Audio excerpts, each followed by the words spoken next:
দর্শক স্বাগত জানাচ্ছি বিশেষ বুলেটিনে। শুরুতে জানিয়ে দিচ্ছি আজকের গুরুত্বপূর্ণ সব খবরের হেডলাইন। রাতেই নির্বাচনের তারিখ ঘোষণা করবেন প্রধান উপদেষ্টা, সম্ভাব্য তারিখ 12 ফেব্রুয়ারি। কক্সবাজারে পিঠার হাঁসের সাথে গোপন বৈঠক নাগরিক পার্টির 4 নেতার, রাজনীতির মহলে নানা গুঞ্জন। এবং আরও জানাবো জামাত শিবিরের শোডাউনে রাজনীতিতে উন্মাদনার খবর। শুনছিলেন সংবাদ শিরোনাম, এবার বিস্তারিত। আজ রাতেই নির্বাচনের তারিখ ঘোষণা করবেন প্রধান উপদেষ্টা ডক্টর মোহাম্মদ ইউনূস। 5 আগস্ট উপলক্ষে অন্তর্বর্তীকালীন সরকারের প্রধান উপদেষ্টা রাতে জাতির উদ্দেশ্যে ভাষণ দিবেন। প্রধান উপদেষ্টার প্রেস উইং থেকে জানানো হয়েছে, 5 আগস্ট উপলক্ষে রাত 8:20 অন্তর্বর্তীকালীন সরকারের 1 বছরের কর্মকাণ্ড, জুলাই গণহত্যার বিচারের অগ্রগতি এবং চলমান সংস্কার কার্যক্রমের সারসংক্ষেপ তুলে ধরে জাতির উদ্দেশ্যে ভাষণ দিবেন প্রধান উপদেষ্টা। পাশাপাশি জাতীয় সংসদ নির্বাচন 2026 সালের কোন মাসে কোন তারিখে অনুষ্ঠিত হবে তা নির্দিষ্ট করে ঘোষণা করবেন তিনি। সরকারের সূত্র জানিয়েছে, প্রধান উপদেষ্টা নির্বাচনের সম্ভাব্য সময় ঘোষণা করবেন। এরপর তিনি নির্বাচন কমিশনকে তফসিল ঘোষণার আহ্বান জানাতে পারেন। বাংলা কথনের অনুসন্ধানে এখন পর্যন্ত 2টি তারিখ জানা গেছে।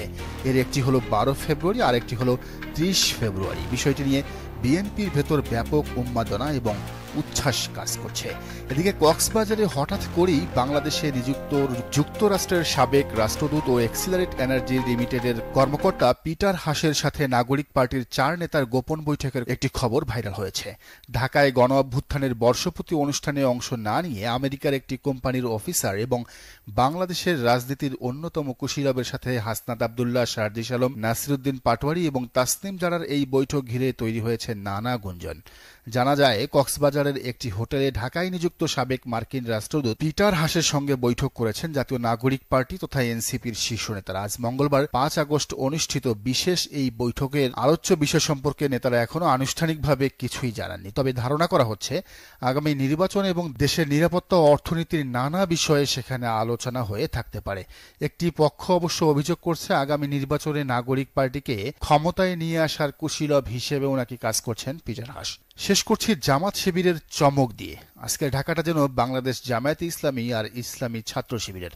সকালে ফতেহ গণভবন উপলক্ষে বিশাল এক সাইকেল র্যালি দিয়ে শুরু হয় শিবিরের গণ অভ্যুত্থান দিবসের কর্মসূচি। সুশৃঙ্খল এই র্যালিকে ব্যতিক্রম উদ্যোগ বলছেন রাজনীতি বিশ্লেষকরা। বিশেষ করে একদম ফজরের নামাজের পরপর হাজার হাজার সাইকেল নিয়ে শিবিরের জনশক্তিদের অংশগ্রহণ চমকে দিয়েছে ঢাকাবাসীকে। অন্যদিকে ঢাকায় বিশাল মিছিল করেছে জামায়াতে ইসলামী। একসাথে এত মানুষের সমাগম দেখে অবাক নেটিজেনরা।